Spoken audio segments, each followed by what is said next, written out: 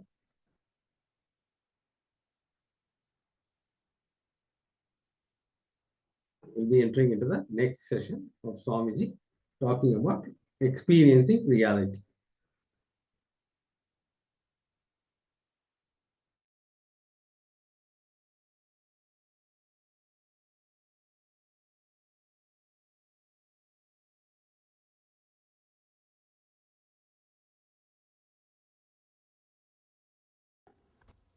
Let us understand this word Paramastitihi, transcendental reality.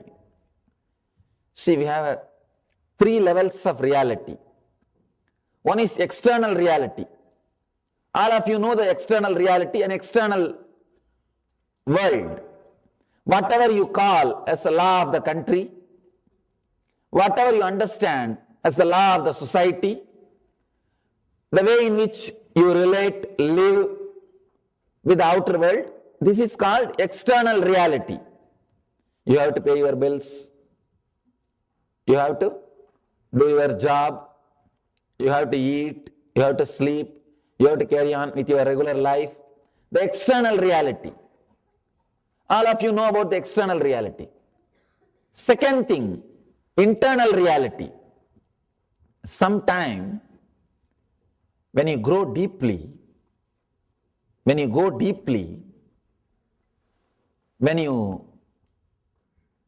become more aware, more conscious, you realize you are affected, disturbed more by the internal reality. Means the incident or the thing which is happening in the outer world is not directly connected to the experience which is going on in the inner world. Just by doing a small change, the same incident which is supposed to create pain in you may not create. Sometimes, if you just avoid the words which constantly says pain, pain, suffering, suffering, you will escape from the pain which you may go through if you don't use that method. For example, the incident, usually it may create suffering or pain in your inner world, inner space. If you are little intelligent and careful not to allow those words from the beginning, if you are that much aware or conscious to stop the word before it surfaces to conscious layer, you can escape from the suffering. If you become a little aware, you will know how to play with your inner reality. Means you will be more balanced. The outer world things will not be able to affect you. With these few experiences, you will realize in the inner reality, the inner world is much more powerful than the outer reality, than the external reality. Only at this point, you start saying, world is Maya, it is illusory, it is unreal. Don't think, when Shankara says the world is unreal, it's not that it does not exist. It is there in front of us.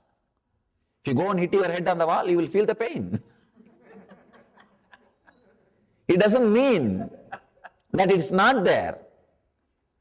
Internal reality is much more stronger than external reality. That is what he means.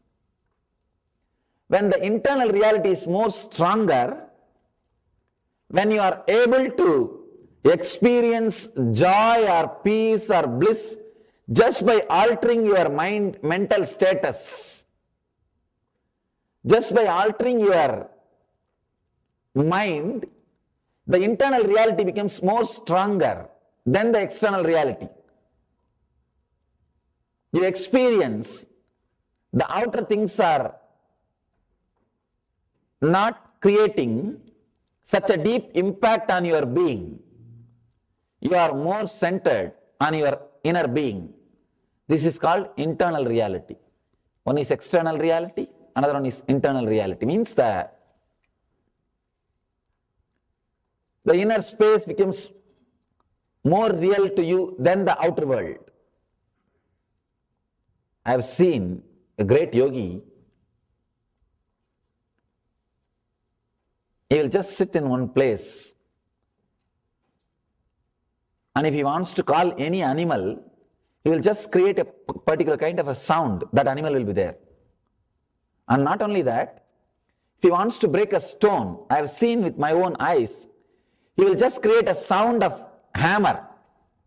If the hammer hits the stone, what kind of sound will be created? The same sound he will create with a special vibration, and I have seen with my eyes that stone will become two-piece. Just as if that stone has been hit by the hammer. I was shocked. How can this be? Not once or twice, many times I have seen. Same way, he will create a sound of the stone hitting a bird or something. If he wants to kill a bird, he just creates that sound through the tongue with that vibration. I have seen the bird will fall dead. It will drop dead. Same way, if he wants to get some fruit or anything, he will just create a sound, and as if a stone has hit that fruit will fall from the tree. I asked him, how could this be possible? He told a beautiful truth. The whole world is just vibration. The whole thing is just vibration. If you know how to handle the light particles and sound particles, understand? The light particles and sound particles. Nada and Bindu.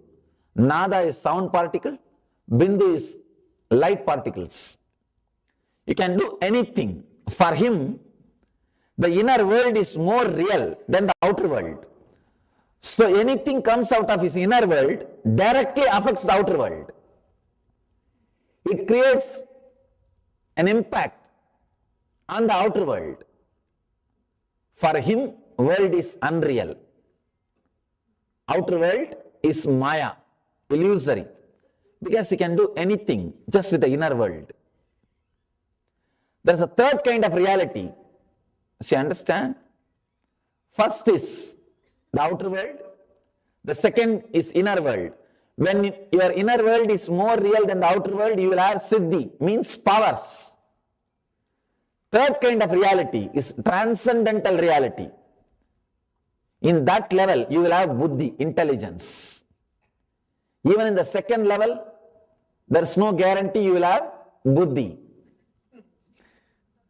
You may have siddhi, power, but we don't know you will have buddhi or not. Transcendental reality. Transcendental reality means experiencing nothing dies.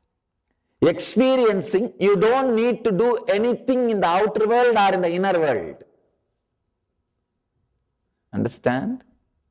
You don't need to do anything in the outer world or anything in the inner world, because both are equally nonsense. Both have no meaning. Both have lost meaning for you. People who are established in the internal reality, in the inner world, for them only outer world will be unreal, Maya, but the inner world will be real. If you are established in transcendental reality, Paramastitihi, what here Mahadeva says, Paramastitihi,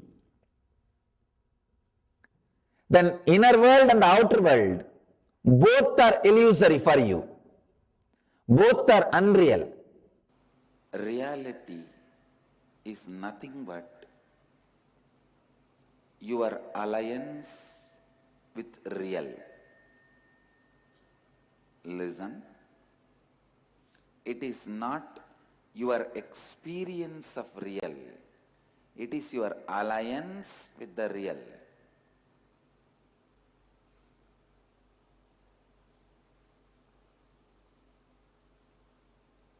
Whatever is real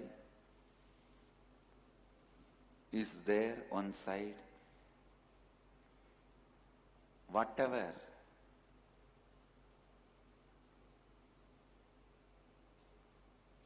you need to experience, you want to experience, is there one side.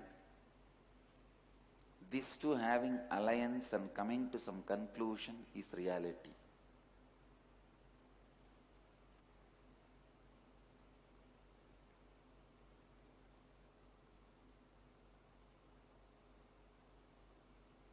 Many times people think all these intellectual truths, ideas are not required. I tell you, no. Your whole life is nothing but intellectual clarity. Why you don't go and put your hand in the electricity? Because you know you will be killed. Why you don't go and put your hand in the fire? Because you know you will be killed. So intellectual clarity, intellectual understanding is required for life.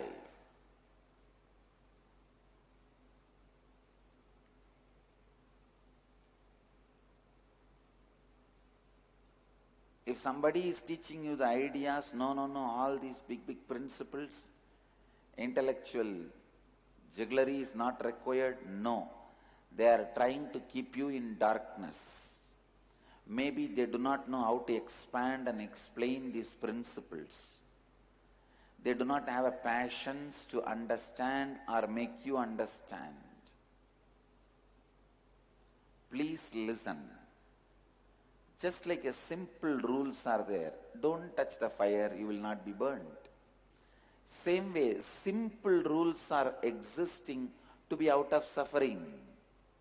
Simple rules exist to be successful.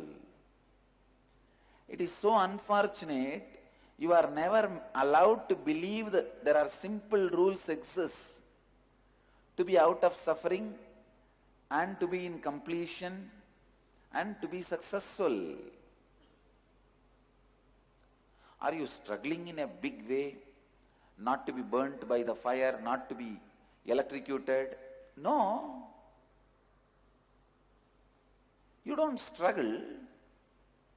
It became your lifestyle when you understand and start living. Listen, same way,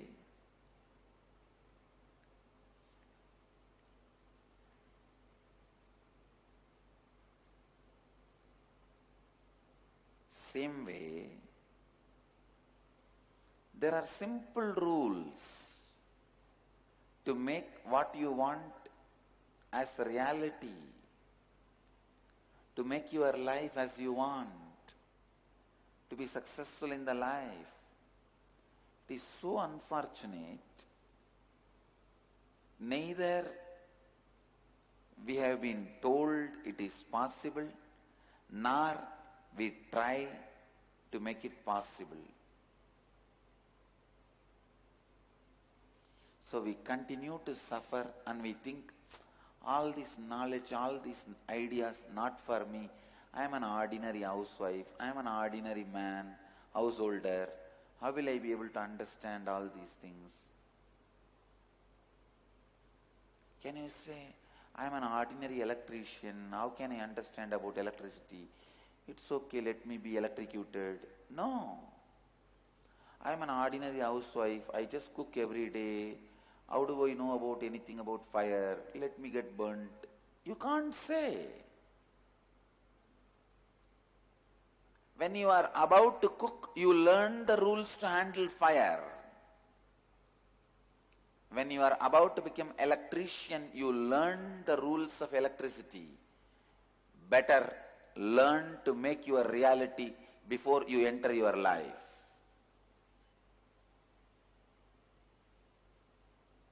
And you can learn.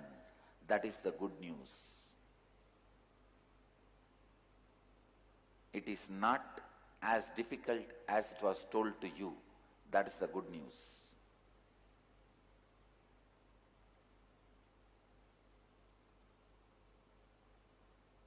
How you perceive reality. Reality is nothing but your alliance with real. First line, first tattva you need to know is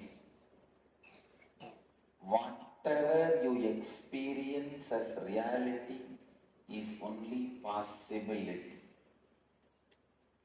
Please listen. If you are experiencing your reality as rich, everything good, that is also only a possibility for a great which is supposed to come. If you are experiencing your reality as bad, poor, suffering, suffocation, that is also is a possibility for the worst which is going to come. Listen. Whatever you experience as reality is only possibility. If you are experiencing as good, the great possibility for better.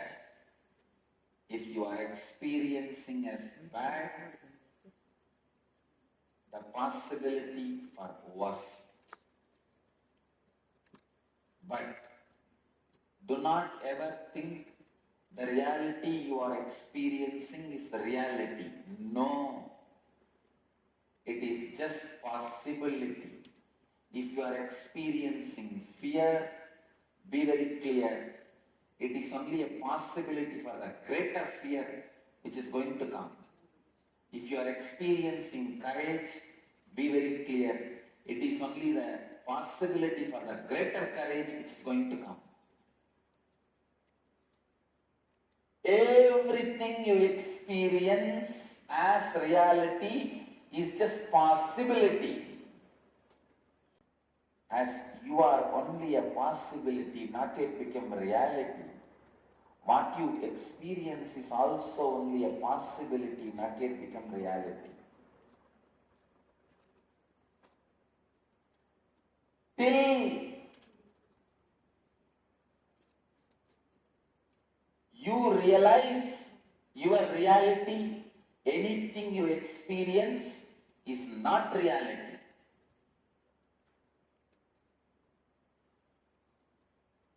As long as you remain as a possibility, still need to be open, experienced, explored. Your reality also remains as possibility. If you live authenticity, you will strengthen the right possibilities to happen.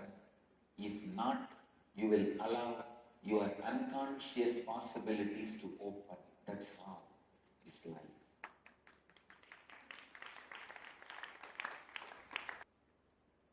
One of the biggest mistakes you do in your life is you think you are still a possibility, but your life is a reality. That is why you feel weak. Your life is not a stone wall already built. It is a wax model getting ready. The reality you experience is not a stone wall already built. It is only wax model getting ready.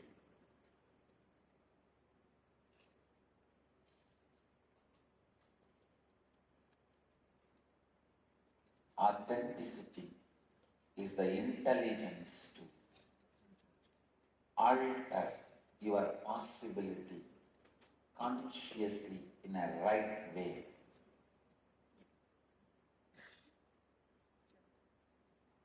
Listen, authenticity is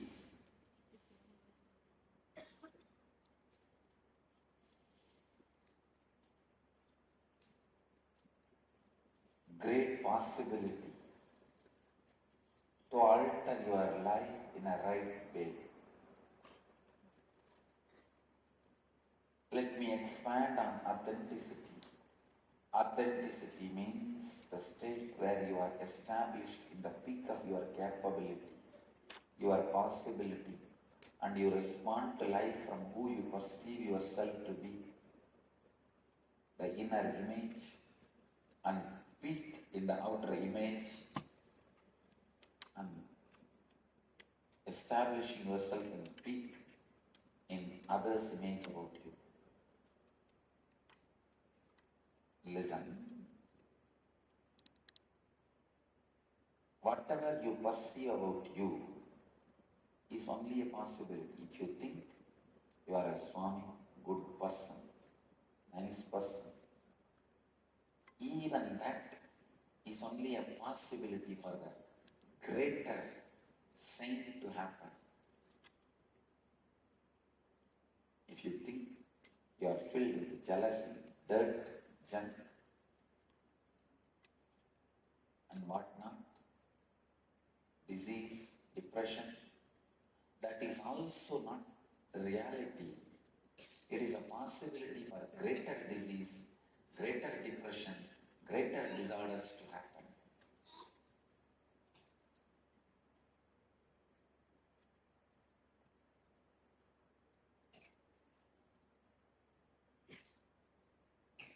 Now, almost all of us experience ourselves as a mixture of both. How many of you cognize what I am saying? You experience yourself as a mixture of both. Little health and little disease. Little goodness, little badness. Little joy and little depression. Little reconciliation and little fight. And little wealth and little poverty. So you are a possibility for any extreme. In a way, you are a possibility for any possibility. When you are in a state of possibility for any possibility, you are called seeker. Seeker is a person who is possibility for any possibility.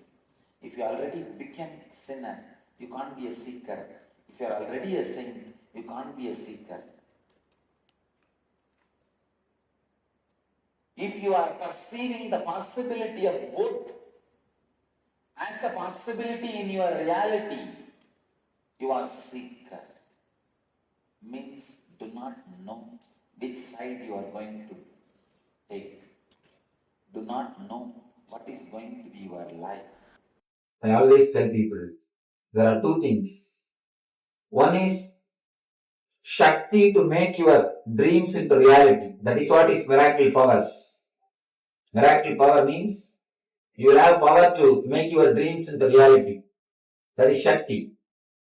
There's next thing, Buddhi, means realizing whatever is reality is nothing but your dream. Making your dreams into reality is Shakti. Realizing that your reality is nothing but dream is Buddhi, intelligence. If your search for Shakti leads you to Buddhi, then it is right. If your search for miracles, if it leads you to experience whatever is happening is a miracle, then your search is right. But if your search stops just in few miracle powers, you miss the real miracle, which is universe, which is existence. The greatest miracle is realizing the whole universe in your being, or your being in the whole universe. When you travel in your search of the miracles, when you start in your path, step by step you come upon few miracle powers. If your energy is getting solidified, in the second step you get the power of intuition. Intuition means seeing the things before it happens. People ask me, Swamiji, how can we see the things before it happens? It is just against the logic. It is just against the logic. How can we see before things happen? It is not against the logic. Because whatever you think as past or future is nothing but the projection of present. Now there's a new thing that is going on among the physics scientists. The new talk, parallel universe. If black hole happens in some place, in some other corner of the universe, Big Bang happens. Big Bang and black hole, they continuously happen parallelly. Continuously somewhere black hole is happening. And the parallel side of the universe, the other side, same way Big Bang is happening. If the Big Bangs are happening, black holes are happening. When you don't know the connection, you think it is a two independent incident. If you understand the connection, you will understand it is not two separate incidences. It is just cause and effect, that's all. They say even a single atom cannot move without creating effect in the other side of the universe. If an atom moves in a place, the other side, parallelly, another atom moves. If you understand this parallel universe theory, you will be able to understand your future and past are not two independent things. They are just deeply related with the present. Understand the time as a shaft. Actually, time is a shaft. One side is past incidences. Other side is future incidences. Center present. You never touch the time shaft actually. You are always pulled in the past or by the future. You always live in the past or live in the future. You never touch the present moment. Present moment is the time through which you can touch this time shaft. Eternity is past, present and future. All the three is eternity. But you can touch the eternity only in the present moment. If you are in the present moment, only then you can touch the eternity. If you touch the eternity, you can understand the past and future are not different from present. They are just extensions of present.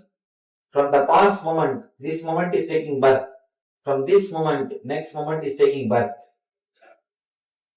If you have the glimpse at least once of the present moment, if you live even for one moment in the present moment, you will have a clear glimpse, clear idea about the future.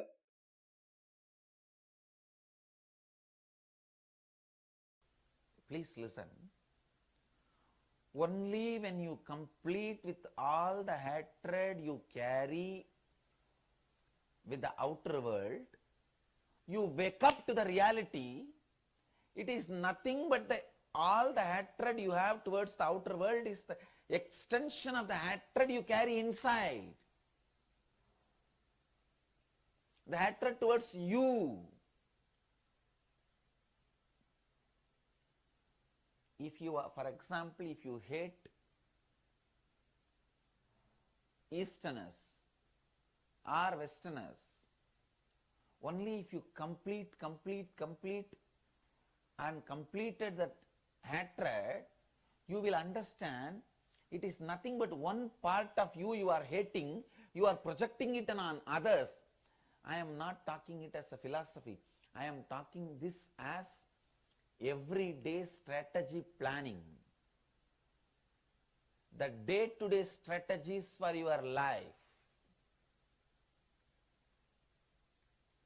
day-to-day strategies for your life. The first thing,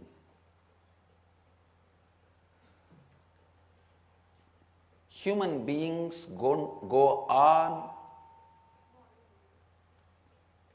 fantasizing, go on visualizing, this all should happen in my life, but go on continuing to have the lifestyle, thinking style, working style completely opposite to what they want to achieve.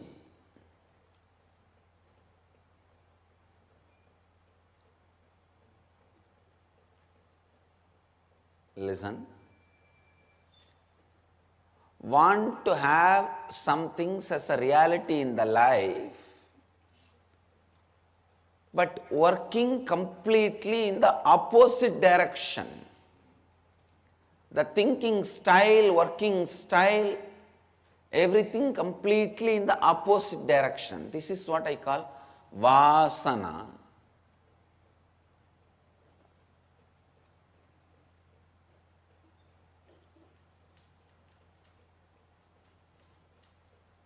It is like there are some fellows who wanted to melt down in devotion, bhakti. When they see the devotees ecstatic, just lost in the ecstasy, they get jealous. See this person's devotion. What a joy he or she is radiating. They are ecstatic. They are jealous, seeing the ecstasy of the devotees. But what need to be done to achieve that as a reality? They will not do. Their lifestyle, the way of acting, way of thinking, everything will be completely in opposite direction. Same way in the world, they will see the successful CEOs sitting in a rotating chair, addressing the round table conferences, flying in private jet. All that they will see, they will feel jealous, they will feel they want to create that as their reality. But if you see their thinking style, the working style, the way the functioning style, they will continue to remain in their default thinking, feeling, acting, living style, which is completely opposite to the reality they want to cause.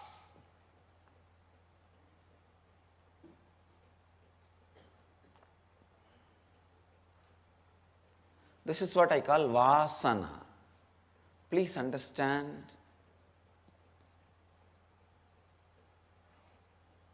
Immediately what binds you is vasana. For example, if you are put in prison,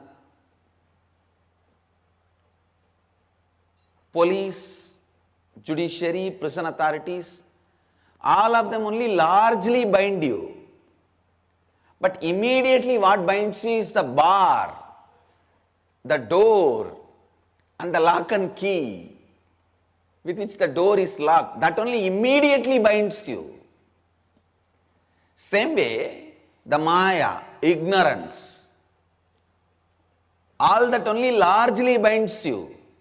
But vasana is the door, gate, immediately binds you. Many times you do not know who is that officer who convicted you or who is that officer who locked you up. But you will feel the suffocation, boundedness when the door is locked. Just like the door is the immediate bondage you experience. In the life, vasana is the immediate bondage. Understand?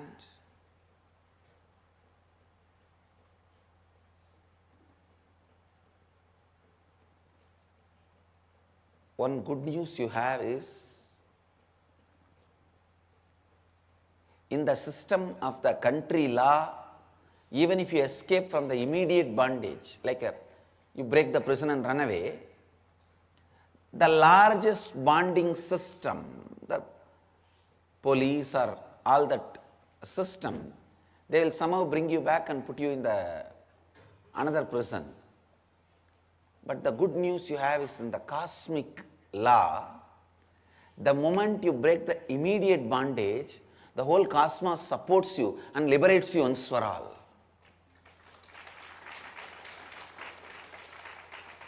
This is the biggest difference between the country law and the cosmic law.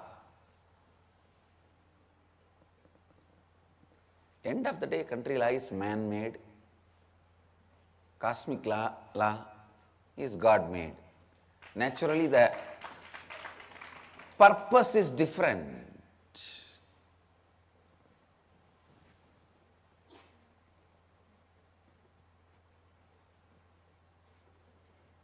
Understand?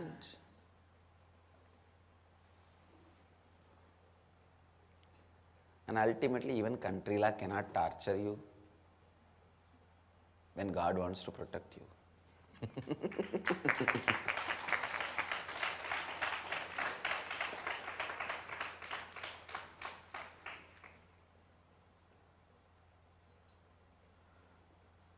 Listen.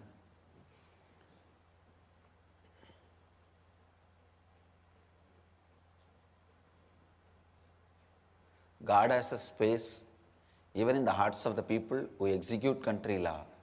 So He knows, and still He has a lot of people through whom He can operate running the country law.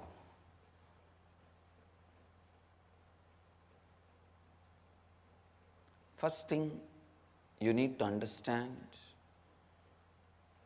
the truth I wanted to convey to all of you through this example, if you break your immediate bondage, the vasana, listen, the immediate bondage, the vasana, suddenly you will see the whole ocean of powers opens in front of you. I am giving you one example. People always have this vasana of, how can I get up in the early morning and do yoga? Everyone visualizes themselves with a yogic, slim, lean, powerful, energetic, six-pack body. Everyone fantasizes about themselves. But only when 3:30 alarm goes on, all the vasanas will wake up. You don't wake up when the 3:30 alarm goes on. Vasanas wakes up. Why not just today? Today is, after all, one day after Shivaratri.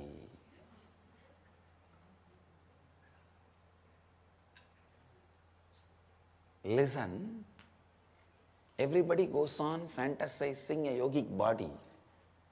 But morning 3:30 when the alarm goes on, everybody wants to be a rogi. No, I am feeling sick. See, I am having little throat ache and I think my back has a pain. Understand? Just to escape from yoga, you make yourself a rogi. That is what I call self-blackmailing. And after 3-4 times, actually itself you will start having back pain. and saying no, no, no. Finally, what happened? What is your reality, the reality you want to cause, and what path you are traveling? Completely opposite. And the good news is, even if you break that one vasana, that morning when you try to wake up, the vasanas which comes up, if you complete just with those vasanas, not only you will do yoga and you will have a healthy body, please understand that will break the whole tamasic nature of your life. Means that whole postponing, inertia patterns of life. Most of the time, postponing works against the reality you want to cause. It is like somebody has a cancer and doctors suggest they have to do the surgery within 1 month and they have to make decision.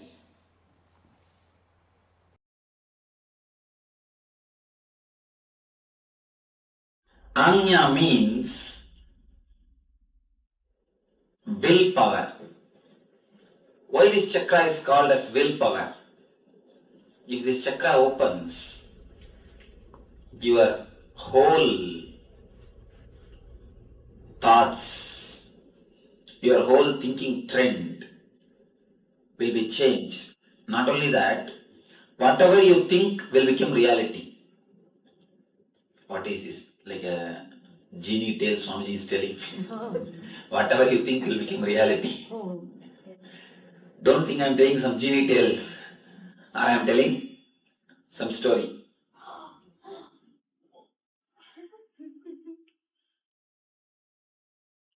See these organizers sitting here.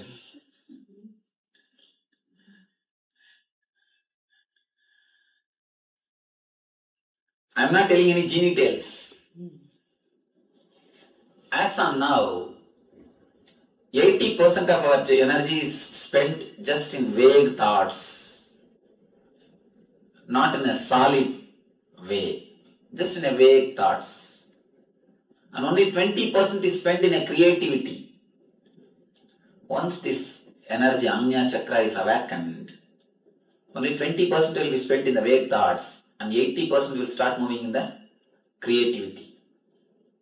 80% of the energy will start moving in creativity. That is why when this chakra opens, your thoughts will become reality. You will have the energy to work out your thoughts.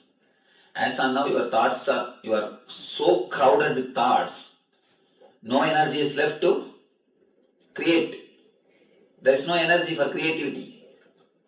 You are just crowded.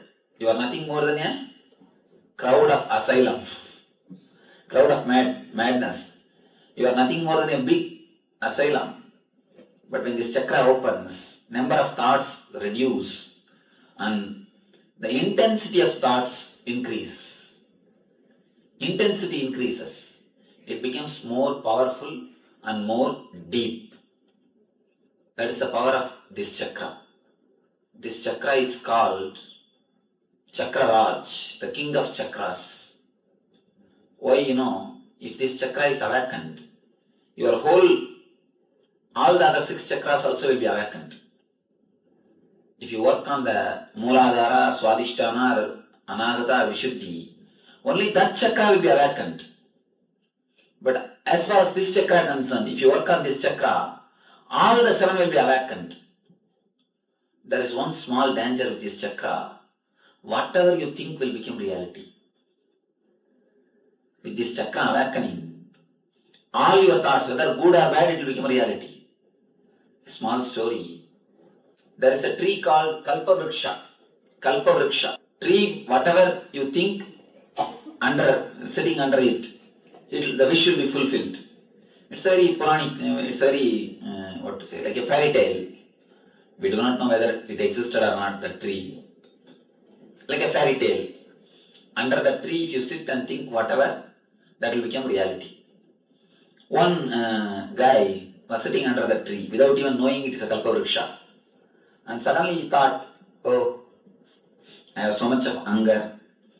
If I get food, it will be really nice. He saw the food was in front of him. He ate. The next, if I get 2 cards to sleep, it will be really nice. He got 2 cards. He got immediately 2 cards. Next, if I get 2, 3 ladies to press my feet and serve me, it will be really grand. Immediately he saw 2, 3 young women serving him. Suddenly he thought, what is this? Whatever I am thinking is becoming reality. If a tiger comes and kills me, what will happen? Next moment, tiger appeared and killed him. See, at least you would have been alive if he has not went and slept under the tree. If you would have been outside, at least you would have been alive. You wouldn't have died. When you come to this chakra, it creates so much of energy in you. There is one danger. It's almost like going near the fire. If you know the right technique, you can use the fire for cooking, for heating your body and everything.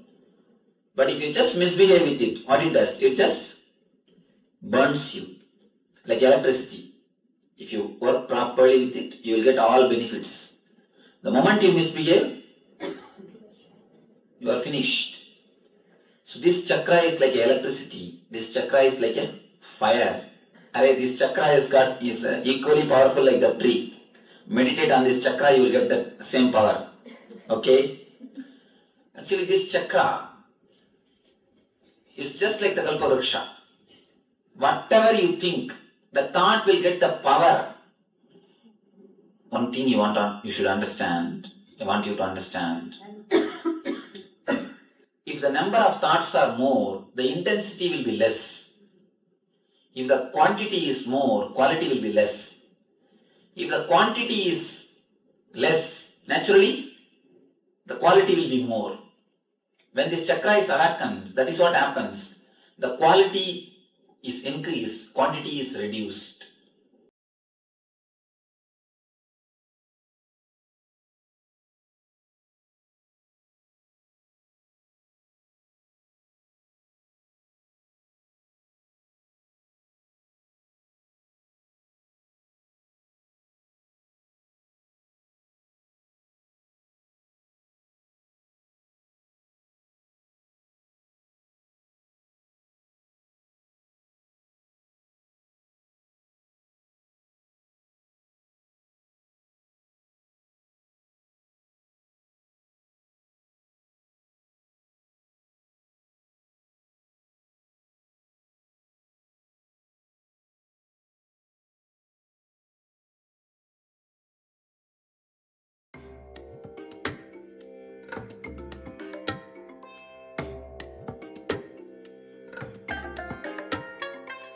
I bless you all.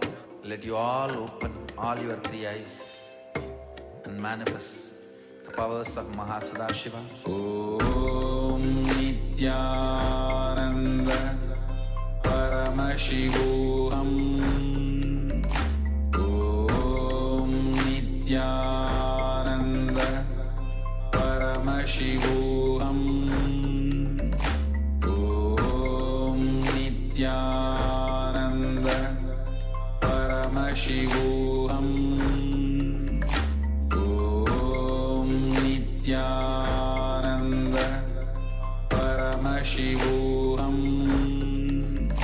Om Nityananda Paramashivoham. Om